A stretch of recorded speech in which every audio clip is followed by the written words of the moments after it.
Es un placer estar aquí esta tarde con ustedes, participando en el ciclo Ciencia para Todos que organizan conjuntamente la Academia de Medicina y el Instituto Tomás Pascual.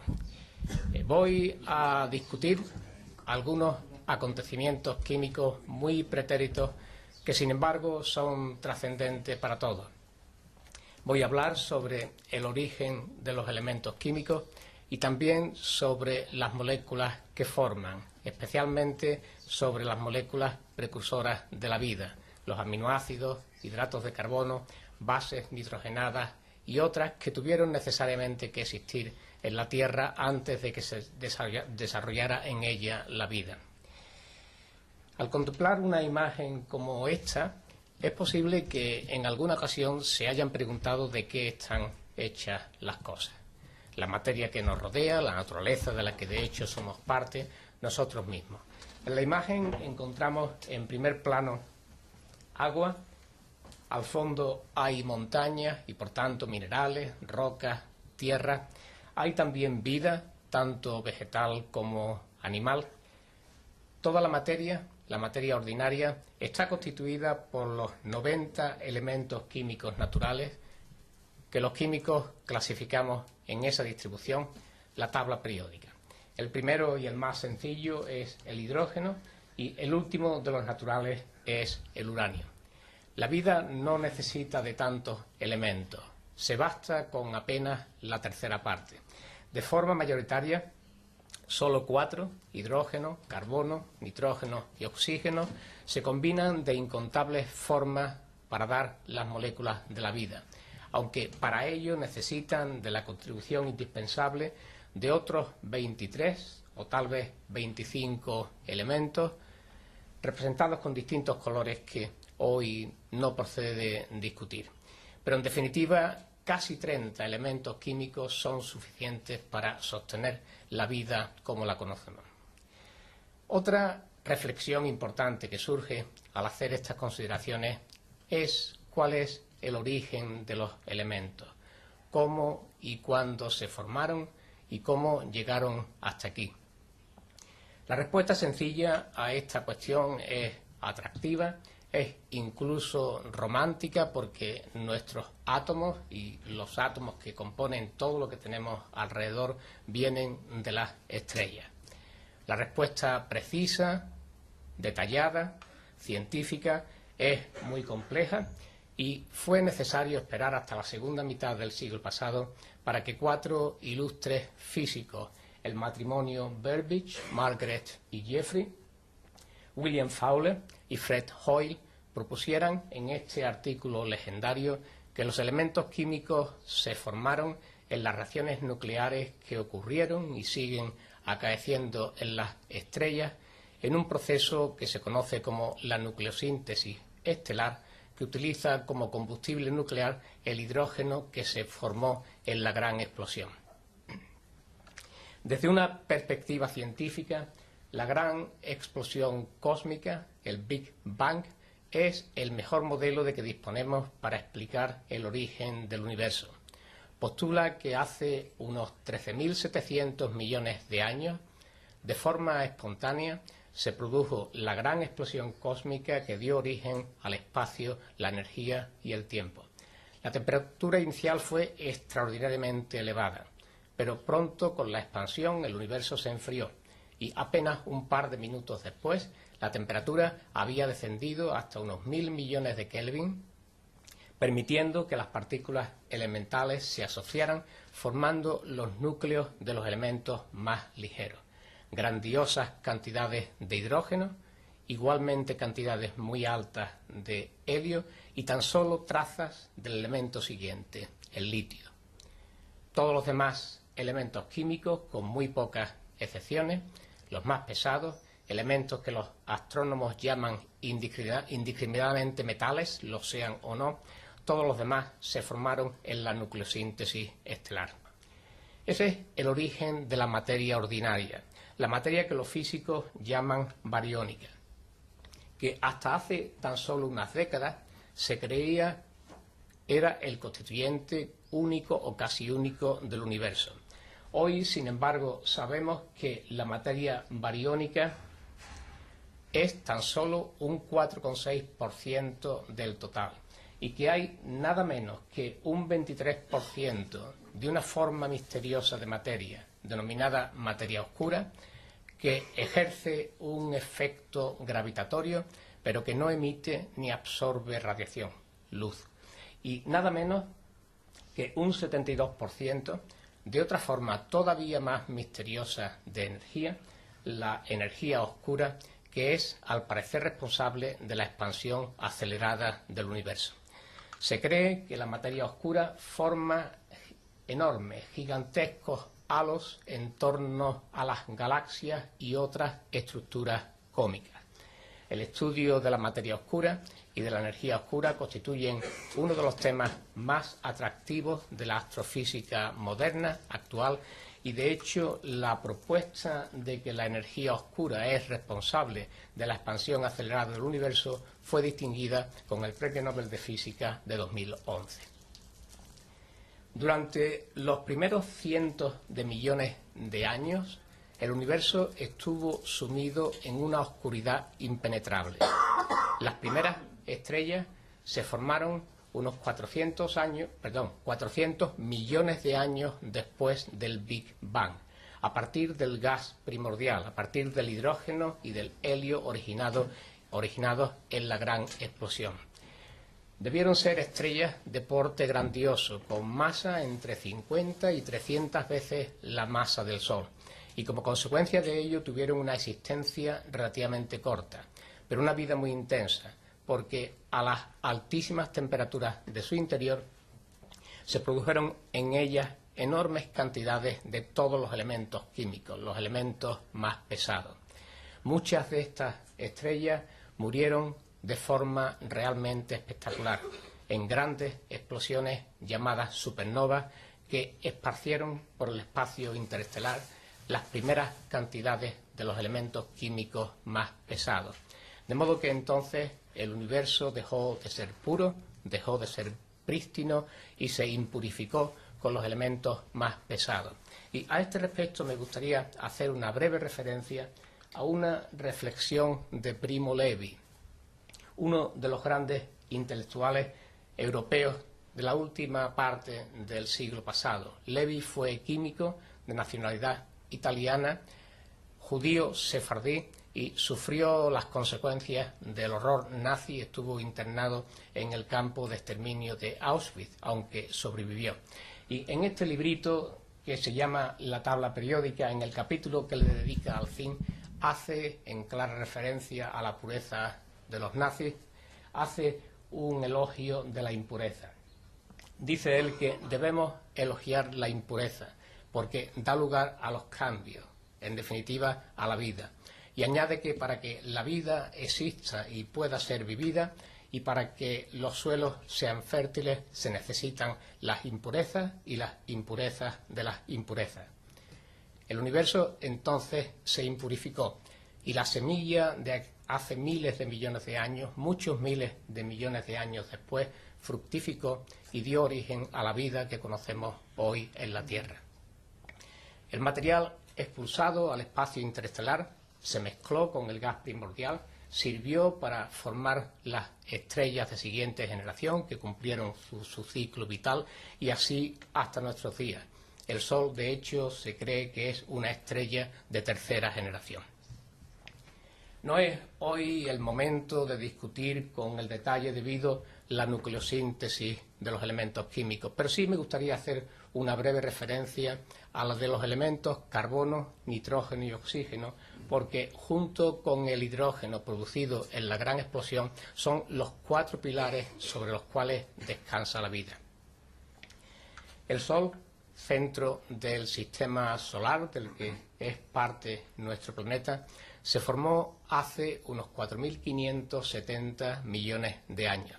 Tiene una masa extraordinariamente grande, inimaginable para nosotros, 2 por 10 elevado a 30 kilogramos. No es más que una cifra porque es imposible realmente imaginarla con detalle. Está constituido fundamentalmente por hidrógeno y tiene también grandes cantidades de helio.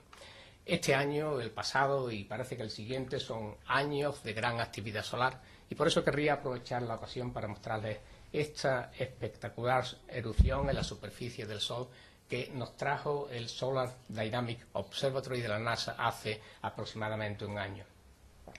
Aunque la temperatura en la superficie del Sol no es muy elevada, 5.700 Kelvin, en el interior alcanzan cientos de miles de Kelvin y en el corazón del Sol, en el núcleo, que es una esfera con radio aproximadamente la cuarta parte del total, la temperatura es de entre 10 y 15 millones de Kelvin.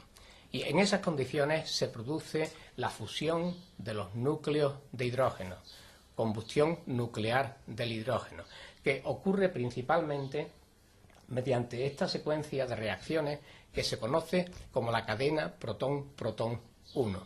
No es necesario discutirla en detalle, simplemente baste decir que 4 protones, es decir, 4 núcleos de hidrógeno, se convierten en una partícula alfa, un núcleo de helio, y se producen además dos positrones y 2 neutrinos. Y como hay una pequeña diferencia de masa entre la izquierda y la derecha de esa ecuación, se convierte en energía, de acuerdo con la ecuación de Einstein. Energía igual a la masa por el cuadrado de la velocidad de la luz. Al ser esta tan grande, 300.000 kilómetros por segundo, una pequeñísima cantidad de materia produce una enorme, ingente cantidad de energía. Cada segundo de estos que estamos pasando hoy aquí, cada segundo se consumen en el Sol 600 millones de toneladas de hidrógeno. Se convierten en 595,5 millones de toneladas de helio y los 4,5 millones de toneladas restantes se transforman en energía. Esta energía se libera en el núcleo del Sol en forma de radiación gamma de altísima frecuencia, que poco a poco se va atenuando, aunque no demasiado, en su camino hasta la superficie del Sol, que tarda casi 1 millón de años en alcanzar. En presencia de algunos elementos más pesados, especialmente en presencia de carbono 12, los protones pueden encontrar una vía alternativa para producir helio. Lo hacen a través de este ciclo, que tampoco procede discutir hoy con detalle. Es un ciclo catalítico que se llama el ciclo del carbono, del nitrógeno y del oxígeno por la participación en él, la participación fundamental de estos núcleos. Pero en lo que hoy nos concierne, la importancia de este ciclo radica en que es la única fuente del elemento nitrógeno en el universo. Ese es, por tanto, el origen del nitrógeno que forma la atmósfera de la Tierra, parte del cual fijamos, lo hace la química, en el proceso Haber-Bosch para producir amoníaco, que es la base de la industria de los fertilizantes, que permite la agricultura intensiva, sin la cual sería imposible alimentar a los 7.000 millones de personas que hay en el mundo. Pero más importante todavía que lo anterior, aunque sea a título individual, es el nitrógeno que forma nuestros aminoácidos, proteínas, ácidos nucleicos y muchas otras moléculas orgánicas indispensables para la vida. Cuando una estrella llega al estadio de su evolución que se conoce como de gigante roja, al cual el Sol está por aquí representado, el Sol llegará dentro de otros 4.500 millones de años aproximadamente, se ha consumido la mayor parte del combustible del núcleo, del hidrógeno, que se ha convertido en helio. Al faltar el combustible, se rompe el delicado equilibrio que existe en las estrellas entre la presión que origina la energía de termofusión nuclear y la presión contraria producida por las fuerzas de la gravedad a favor de estas últimas. Se produce entonces el colapso de la enorme masa de la estrella. La energía gravitatoria se transforma en energía térmica. La temperatura en el interior de la estrella aumenta inusitadamente y las capas de hidrógeno que rodeaban al núcleo entran en combustión nuclear. La energía que se produce hace que las capas externas se expandan y se enfríen al mismo tiempo, de modo que la estrella, nuestra estrella inicial, de color amarillo por su alta temperatura, no consigo acá, se convierte en una gigante roja. Cuando eso ocurre, el tamaño del Sol se habrá agrandado tanto que llegará a abarcar la órbita actual de Marte, de modo que habrá sobrepasado de sobre la Tierra y la habrá destruido para siempre. Pero no nos tenemos que preocupar todavía, faltan nada menos que 4.500 millones de años.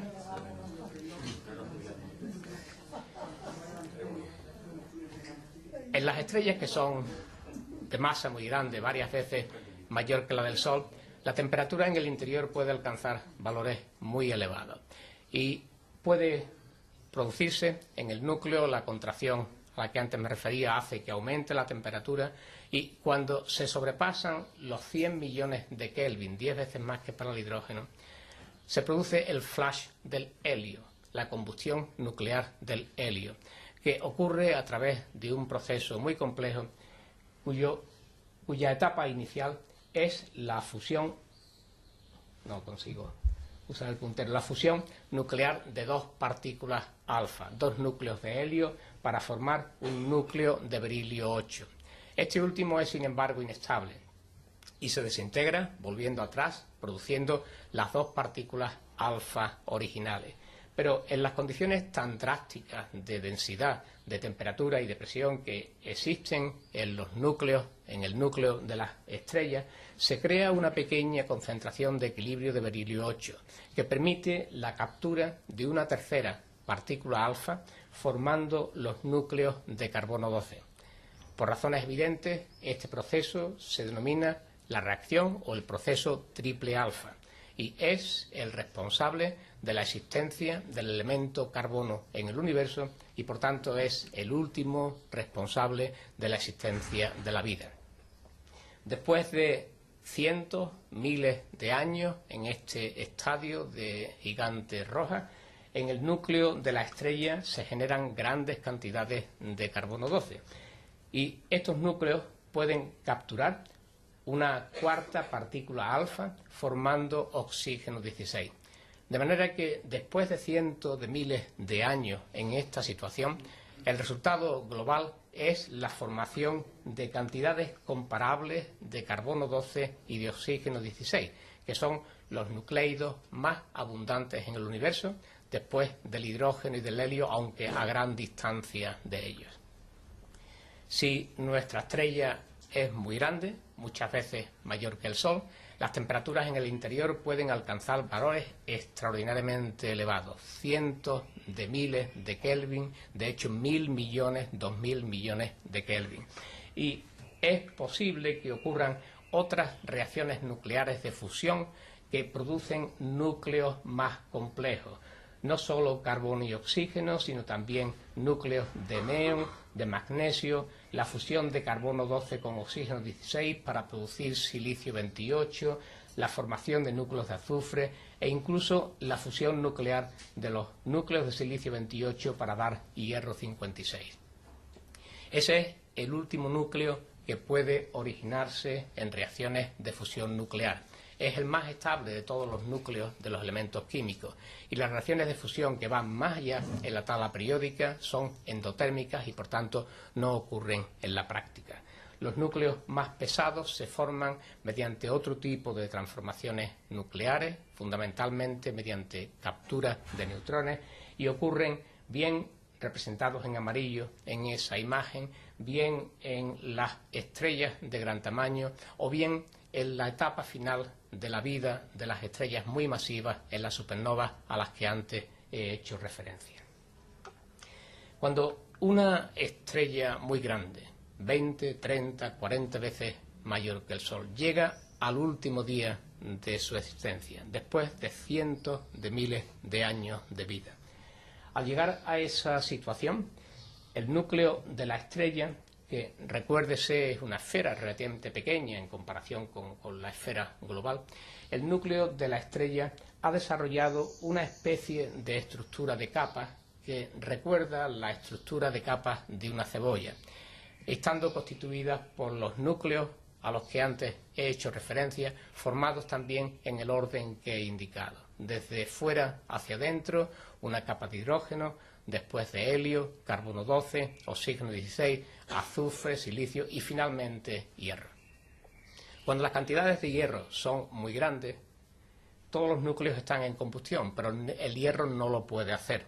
Y se da de nuevo la situación a la que antes he hecho referencia. Falta el combustible nuclear, las fuerzas de la gravedad prevalecen y se produce el colapso gravitacional del núcleo de la estrella. La temperatura aumenta enormemente, más de 1.000 millones de Kelvin, 2.000, cerca de 3.000. Y en esas condiciones, estamos aquí en la parte de arriba, en esas condiciones se produce la desintegración de los núcleos de hierro, formando partículas alfa y neutrones, e incluso la desintegración de las partículas alfa para producir neutrones. Reacciones que ocurren en una escala grandísima, de manera que se genera un auténtico mar, un océano de neutrones. Esos dos procesos ocurren en gran escala y son procesos endotérmicos, es decir, absorben energía del núcleo de la estrella. El efecto de succión que esto origina se suma al colapso de la gravedad y en cuestión de un par de segundos o tres, una esfera, el núcleo, que tenía un tamaño tal vez 2 o 3 veces superior al de la Tierra, se colapsa sobre sí misma hacia el núcleo y encuentra, en el límite final, encuentra el núcleo de neutrones súper duro, súper rígido, impenetrable, que evita el colapso y devuelve hacia atrás en ondas de choque que salen expulsadas con velocidades próximas a las relativistas, es decir, a las del sonido, envía hacia atrás estas ondas de choque. Mientras tanto, las capas externas de la estrella son ajenas al proceso, aunque sienten que les falta la energía de termofusión nuclear, de manera que comienzan también a colapsar por acción de la gravedad y lo hacen igualmente a una velocidad extraordinaria. Así que dos masas enormes a altísimas velocidades y en sentidos opuestos se encuentran y en una fracción cortísima de tiempo se produce uno de los actos más violentos de todos los que ocurren en el universo, una explosión de supernova de tipo 2A. La explosión va acompañada de un estallido de luz increíble, difícil también de superar, porque durante 4, 5, 6 semanas una única estrella está representada aquí en el centro en esta ilustración, el resto es la galaxia de la que formaba parte. Durante más de un mes una única estrella brilla más que toda una galaxia. El núcleo de neutrones que queda puede formar, es muy difícil para mí puntear desde aquí y que lo vean, puede formar una estrella de neutrones o si la estrella era muy masiva con masas muchas veces mayor que la del Sol, da lugar a un agujero negro. Por su parte, la explosión arroja al espacio interestelar billones, trillones, cuatrillones de toneladas de todos los elementos químicos a distancias grandísimas y a velocidades de miles de kilómetros por hora. Forman lo que los astrónomos llaman el remanente de una supernova y este que ven en la imagen es el último y el más brillante de los observados desde la Tierra. Corresponde a una supernova observada desde el hemisferio sur en el día 23 de febrero del año 1987. Las supernovas no son acontecimientos muy frecuentes, simplemente porque la mayoría de las estrellas son como el Sol y hay pocas estrellas con masa mucho mayor que la del Sol. En nuestra galaxia las supernovas ocurren con una frecuencia de 2 o tal vez 3 en cada siglo. Y se cree que una supernova tuvo en su día una influencia decisiva en la formación del sistema solar. Hace unos 4.600 millones de años, yo no sé si ayudaría algo a... no podrá hablar la luz, ¿no? Ya. Decía que, claro, hace unos 4.600 millones de años, en un lugar de nuestra galaxia que yo no veo desde aquí, pero que estaba marcado con un rombo de color rojo, se acumuló una nébula de proporciones inimaginables, enormes, en el sentido longitudinal de cientos de miles de kilómetros de extensión. estaba constituida fundamentalmente por gas, por hidrógeno y por helio, el gas formado en la gran explosión, pero contenía también enormes cantidades de materia sólida, polvo, óxidos metálicos, sustancias que se habían formado en estrellas de anterior generación y que se habían incorporado a esta nebulosa. La nebulosa giraba lentamente y se encontraba en situación de equilibrio gravitacional metaestable. Se contraía sobre el centro, pero el proceso era extremadamente lento. Y se cree que la onda expansiva de una supernova, como las que antes he referido, que habría acaecido no demasiado lejos de aquel lugar y tampoco demasiado tiempo atrás, siempre hablando en las escalas cósmicas, se cree que la onda expansiva propició el colapso gravitatorio de toda esta masa hacia el centro de la formación. El colapso fue especialmente importante en la región central, donde se concentraba la mayor parte de la masa de la nebulosa. Y se acumuló en el centro una gran cantidad de materia que dio lugar a una protoestrella. La protoestrella recibía grandes cantidades de materia del resto de la nebulosa, especialmente lo hacía a través de un disco que fue poco a poco formándose y que se denomina un disco de acreción.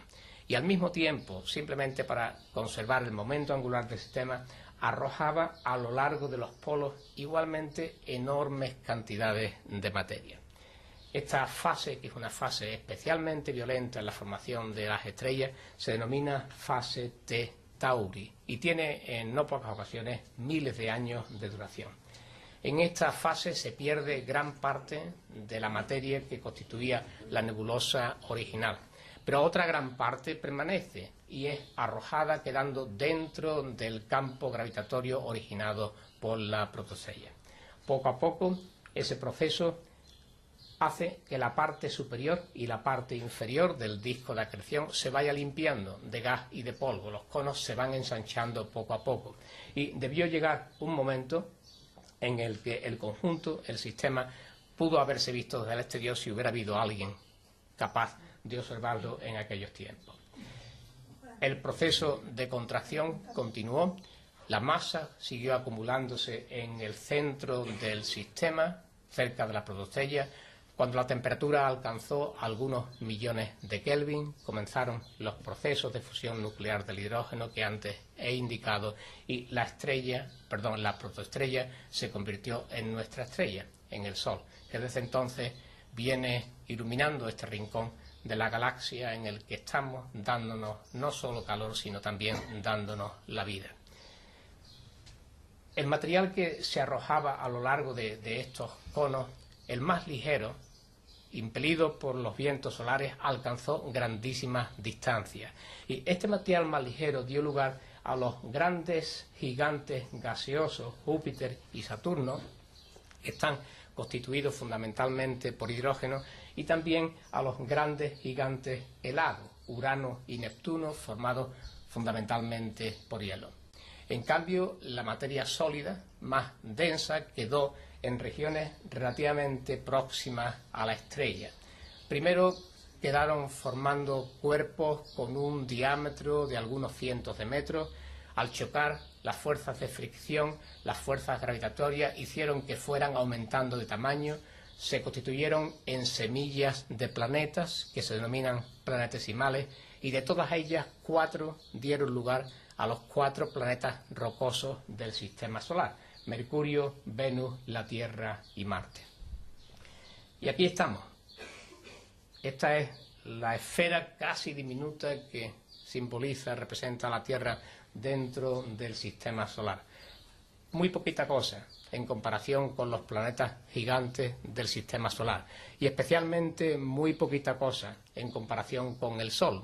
El Sol por sí mismo constituye y supone más del 99% de la masa de todo el sistema solar.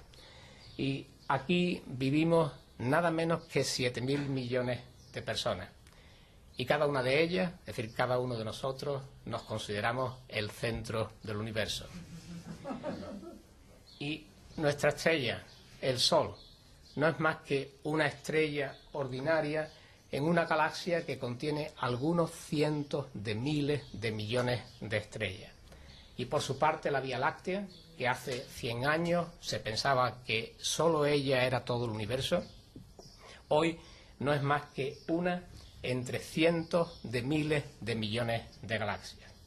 Y ya que hablo de galaxias, aprovecho la ocasión para mostrarles una imagen espectacular tomada por el telescopio espacial Hubble, que se conoce como la imagen del campo ultraprofundo, que recoge formaciones de galaxias que existieron unos 1000 o 1200 millones de años después del Big Bang. Es decir, hace ahora 12.000 millones de años o de ese orden. Pero volviendo al sistema solar y a nuestro planeta, la Tierra, numerosas evidencias experimentales y también infinidad de cálculos teóricos y de modelos han puesto de manifiesto que unos 30 millones de años después de formarse, la Tierra sufrió la brutal colisión de un planetesimal que tenía el tamaño de Marte en vuelo rasante y que arrancó de ella el material que compuso desde entonces la Luna.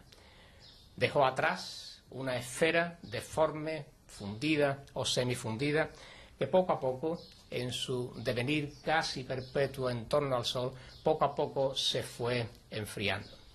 Inicialmente la temperatura de nuestro planeta era altísima, no solo por esta colisión y por otras muchísimas que se produjeron en los primeros cientos de millones de años de su existencia. Colisionaron con la Tierra miles y miles de asteroides y de cometas, procedentes del cinturón de asteroides que está entre las órbitas de Marte y de Júpiter o de otros más externos. De modo que decía que estaba muy caliente, no solo por esas tremendas colisiones, sino también por la intensísima radiación solar, especialmente ultravioleta, no había todavía capas de ozono que recibía del Sol. Y además por el calor que se liberaba en la superficie de la Tierra como consecuencia de la desintegración de los elementos radiactivos, el uranio, el torio, el neptunio, etc. Como decía, poco a poco, a lo largo de cientos de millones de años, se fue enfriando y se produjo entonces un proceso que se conoce como de diferenciación. El hierro, el cobalto y el níquel, que son metales muy abundantes en la Tierra y que son también muy densos, formaron el núcleo del planeta. Y le acompañaron otros elementos metálicos igualmente densos que tienen una gran afinidad química por el hierro y que se llaman sidrófilos, como el wolframio, el rodio, el iridio, etc. En cambio, los materiales más ligeros, óxidos, sílice, alúmina, silicato, formaron el manto y la corteza terrestre. Y en esta también se produjo una diferenciación química adicional que no vale la pena que discutir porque es exclusivamente de interés para los químicos. Casi con toda seguridad, la atmósfera primitiva tenía grandes cantidades de hidrógeno y de helio que se escaparon pronto, venciendo el campo gravitatorio terrestre. También grandes cantidades de amoníaco, de metano, pero muy especialmente grandes cantidades de agua. En este periodo al que he hecho referencia, como también les decía, la Tierra sufrió el impacto de miles y miles de asteroides y de cometas, y se cree que gran parte del agua que hay en nuestro planeta tuvo esa procedencia externa. Inicialmente el agua estaba en la atmósfera en forma de vapor, la Tierra estaba todavía muy caliente, pero con el paso de los miles, decenas de miles de años se fue enfriando. Y debió llegar un momento en el que la temperatura de la superficie fue lo suficientemente baja como para acoger al agua líquida en su seno. Y entonces empezaría una tormenta, un diluvio de proporciones inimaginables para nosotros, que arrojó sobre el planeta cientos de millones, billones de toneladas de agua, un diluvio ininterminable de miles de años de duración, en comparación con el cual el diluvio universal que narra el Génesis en las Escrituras no sería más que una ligera, una pasajera tormenta de verano. Lejos de erradicar la vida, parece que este tremendo acontecimiento la propició. Y hace unos 3.600 millones de años surgieron las primeras formas de vida. Un antepasado común que muchos designan con este acrónimo LUCA, que significa Last Uniform Common Ancestor. De él, en el proceso evolutivo, en los siguientes cientos de millones, miles de años, surgieron las formas de vida actuales, arqueas, bacterias y eucarias o eucariotas. Pero antes de todo eso, para que pudieran surgir las primeras formas de vida, estas formas primitivas de vida, antes de todo eso debieron existir en la Tierra las moléculas precursoras de la vida, los aminoácidos, hidratos de carbono, las bases nitrogenadas y otras muchas. Muy brevemente voy a mencionar las tres grandes hipótesis que se consideran en este momento sobre el origen de estas moléculas. Las primeras proceden de comienzos del siglo pasado. Fueron formuladas por un bioquímico ruso que se llamaba Alexander Oparin y simultáneamente de forma independiente por un biólogo británico escocés, Haldane. Propusieron una atmósfera reductora en la Tierra y que por acción de los rayos, relámpagos, altas temperaturas, radiación ultravioleta, a partir de las moléculas sencillas, el amoníaco, el agua, el metano, se formaron grandes cantidades de sustancias orgánicas que se descompusieron y fueron acumulándose en los depósitos de agua naturales, en los lagos, lagunas, grandes estanques, incluso en los mares, y de ellas, de alguna forma, surgieron las moléculas de la vida. Durante toda la primera mitad del siglo XX fueron hipótesis meramente especulativas. En 1952 llegó la primera evidencia experimental de parte de las investigaciones de este entonces joven estudiante graduado de la Universidad de Chicago, Stanley Miller, quien le propuso a su supervisor de tesis doctoral, que era entonces un químico muy famoso, Harold Urey, Premio Nobel de Química por haber descubierto el deuterio, le propuso un experimento tan sencillo como inteligente, como ingenioso. Tampoco les canso con los detalles, pero esencialmente es este sistema que aparece en la parte superior izquierda de la imagen, es un matraz de vidrio de unos 5 litros de capacidad, en el cual Miller insertó 2 electrodos y hacía saltar periódicamente descargas eléctricas para simular los relámpagos y los rayos de las tormentas en la atmósfera primitiva. Llenó el matraz con amoníaco, con metano, con hidrógeno y sobre todo con grandes cantidades de vapor de agua. De hecho, tenía en el mismo sistema este matraz conteniendo agua permanentemente en estado de ebullición. Después de una noche cambió la situación con gran contento de Miller, lo dejó unos cuantos días y al cabo de unos días detuvo el experimento y analizó las sustancias químicas que se habían formado y encontró una gran variedad de ellas y entre ellas no menos de 10 o 12 de los aminoácidos naturales. Miller hizo muchas otras experiencias cambiando las condiciones y muchas de las muestras no las analizó, las dejó guardadas en el laboratorio. Cuando Miller murió en 2007, uno de sus discípulos, Beida, tomó esas muestras y averiguó su contenido utilizando las modernas técnicas de análisis y encontró una extraordinariamente rica variedad de sustancias, incluidos prácticamente todos los aminoácidos naturales. Fue solo el comienzo. Muy poco tiempo después, investigadores alemanes repitieron la experiencia utilizando radiación ultravioleta como fuente de excitación, con resultados parecidos. Y también muy poco tiempo después, el bioquímico catalán Juan Oró, entonces en Houston, Texas, hizo un descubrimiento muy importante al obtener varios aminoácidos y también adenina, que aparece aquí en la imagen, a partir de ácido cianhídrico y de amoníaco, gases naturalmente comunes en la Tierra primordial. Una segunda corriente de pensamiento, que menciono brevemente, asocia a las moléculas de la vida un origen hidrotermal.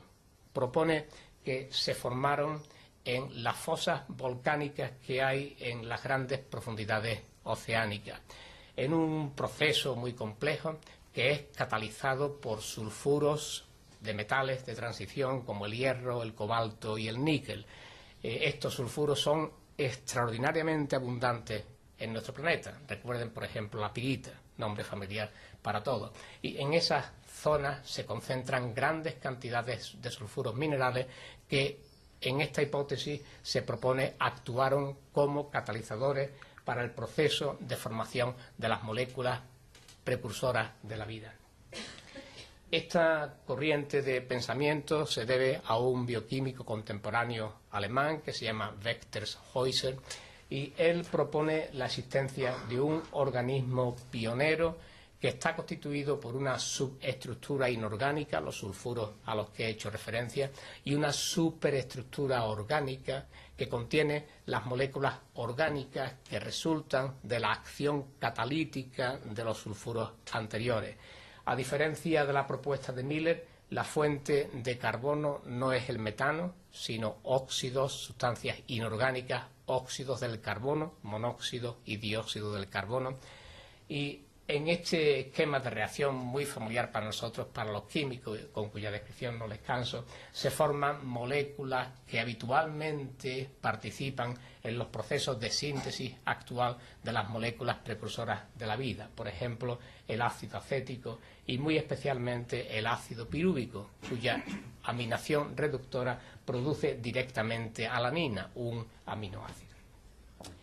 Y hay, en fin, una tercera y muy atractiva hipótesis que asocia la presencia en nuestro planeta de las moléculas de la vida, incluso de la vida misma, le proporciona origen extraterrestre. En esta tercera alternativa se supone que las moléculas precursoras de la vida, tal vez incluso la vida misma, llegaron a la Tierra del espacio exterior, bien en los asteroides, cometas que antes he mencionado, que chocaron en un número tan grande con la Tierra, bien transportados por el polvo interplanetario e interestelar.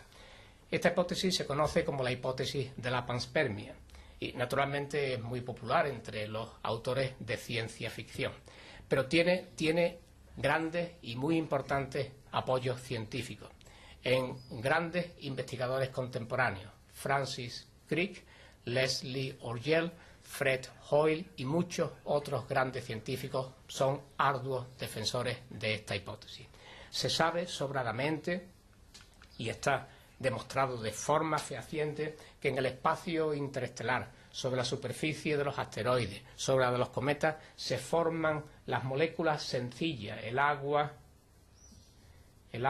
el formaldehído, el amoníaco, el ácido cianhídrico, a partir de las cuales resultan moléculas más elaboradas, y se ha demostrado también fehacientemente la formación de todas estas sustancias en estos objetos celestes. E igualmente se ha demostrado la formación de esas otras, que son claramente moléculas orgánicas precursoras de las moléculas de la vida. Y probablemente la prueba más no la prueba, sino la evidencia experimental más importante en apoyo de esta hipótesis sea el análisis del material contenido en los meteoritos que han llegado hasta la Tierra, y muy especialmente en el llamado meteorito de Murchison, que cayó sobre esta localidad australiana en el año 1967.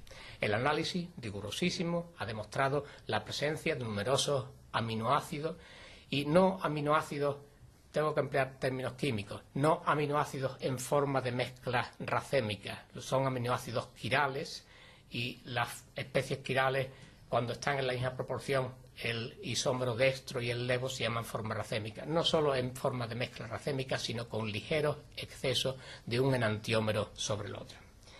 Bien, sea con la procedencia que sea, está resumido aquí, no les canso ya con ello, de modo que sea mediante síntesis de tipo Miller, mediante síntesis hidrotermal o procedente del exterior, no hay ninguna duda de que en la Tierra se acumularon enormes cantidades de sustancias orgánicas a partir de las cuales resultaron las moléculas precursoras de la vida. El paso siguiente en orden de complejidad bioquímica y después biológica resulta, sin embargo, muy difícil de explicar. Y en este momento la ciencia no tiene en absoluto una explicación para mostrar cómo se produjo el cambio siguiente hasta llegar a dar las formas de vida primitivas. Estamos aquí abajo, en el comienzo de este árbol filogenético, en las moléculas precursoras de la vida. Explicar cómo cientos de moléculas de esta clase se asociaron unas con otras y formaron entidades pequeñas en un recinto protegido por una membrana, originando un sistema capaz de metabolizar, es decir, capaz de desarrollar reacciones químicas para producir las sustancias deseadas y al mismo tiempo eliminar las sustancias tóxicas de desecho.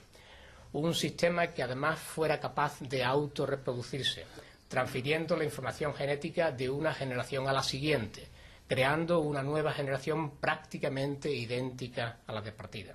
Y finalmente un sistema capaz de evolucionar, adaptándose al medio ambiente, compitiendo con otras formas de vida, con éxito, aprovechando para ello los pequeños defectos transmitidos de una generación a la siguiente. Como les decía, eso es algo que todavía no se puede explicar. Para muchos, en alguna etapa de este larguísimo proceso, tal vez yéndonos atrás a los primeros tiempos, a los tiempos de la gran explosión, en algún momento o en muchos de ellos se produjo una intervención sobrenatural, la mano de Dios, que guió los acontecimientos en la forma adecuada hasta conseguir los resultados que todos conocemos. Para otros muchos, en cambio, fue simplemente el resultado de un tiempo de evolución química y bioquímica que para nosotros es prácticamente infinito, puesto que hablamos de cientos de miles de millones de años. Y fue por ello, para esta segunda corriente, fue simplemente el resultado de ese larguísimo proceso en el que las sustancias químicas evolucionaron de acuerdo con sus propias afinidades químicas, con su naturaleza complementaria, adaptándose a la situación. Sea como fuere, como antes les decía, hace 3.600 años surgieron las primeras formas de vida, formas muy primitivas y casi con toda seguridad, por no decirles con toda seguridad, formas anaeróbicas, porque no había todavía oxígeno en nuestro planeta.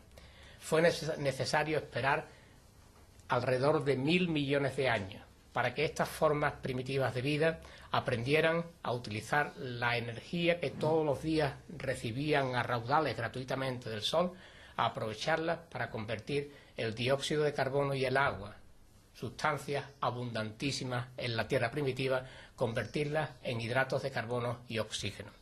Fue el comienzo de la evolución del oxígeno, de la colonización del planeta por el oxígeno. Un gran acontecimiento que de hecho se conoce como el gran acontecimiento del oxígeno. Primero el oxígeno cambió la superficie de la Tierra, oxidó a todos los materiales que componían la corteza.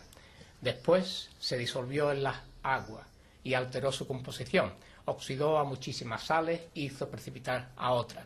Y cuando todo eso estuvo hecho, comenzó a colonizar la atmósfera y así hasta la situación actual.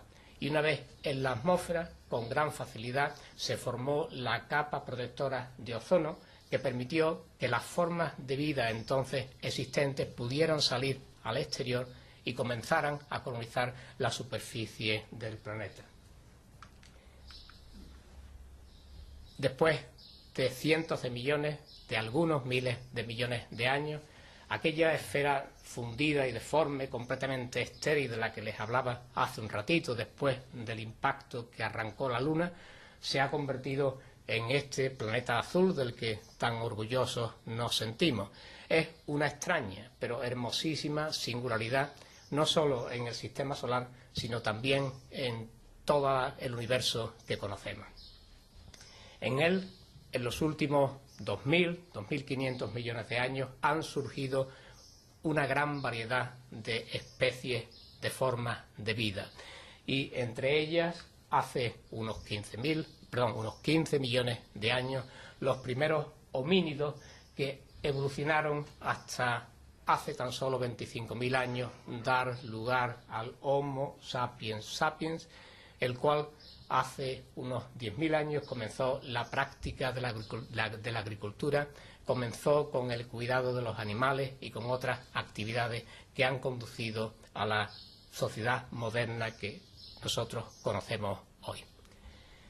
Debo ya terminar y me gustaría hacerlo con 3 breves reflexiones que sirvan de recordatorio de la materia que he discutido hoy. Cuando tengan la oportunidad de contemplar un espectáculo tan hermoso como este, el cielo nocturno lleno de estrellas, piensen que nuestros átomos, los que forman nuestro organismo y todo lo que conocemos, se originaron hace miles de millones de años en estrellas de generación anterior a las que ahora vemos. Y piensen también que en esas estrellas se están en este momento generando núcleos de elementos que tal vez algún día en algún otro lugar del universo vuelvan a dar origen a formas de vida como las nuestras, o al menos a formas avanzadas de vida. Cuando usen el agua, bien para beber, para asearse, o cuando la vean y disfruten de ella aquí en su tierra, por ejemplo ahí, o en esta otra imagen, cuando la empleen, denle toda la importancia que tiene. El agua es una molécula extraordinaria, simplísima, un átomo de oxígeno y 2 átomos de hidrógeno, pero no hay otra capaz de hacer las funciones que el agua hace. La vida se basa en el elemento carbono, se basa en la estructura electrónica de este elemento que le permite formar una enorme variedad de moléculas, pero sin agua nada de eso podría existir, porque el agua es el medio en el cual se desarrolla la vida. Y finalmente, cuando ya empezamos a hacerlo, sufran los rigores del sol. Nosotros también en mi tierra lo hacemos, a partir de ahora ya casi hasta octubre próximo. Cuando suframos los rigores del sol, igualmente démosle la importancia que tiene, porque sin el calor, sin la energía que viene dándonos el sol generosísimamente desde hace 4.500 millones de años, no estaríamos aquí. La vida simplemente no sería posible. Hace algo más de una década, Carl Sagan, un famoso astrónomo norteamericano y gran divulgador científico, acuñó una sentencia de gran éxito, porque realmente es muy afortunada. Dijo, literalmente traducido: estamos hechos de materia de estrellas. En español, muchas veces, de forma coloquial, decimos que somos polvo de estrellas. Y yo termino hoy con esta frase de Carl Sagan, que hago mía, pero le hago un pequeño añadido. Somos polvo de estrellas empapado en agua de cometa e iluminado por la luz del sol. Nada más. Muchas gracias.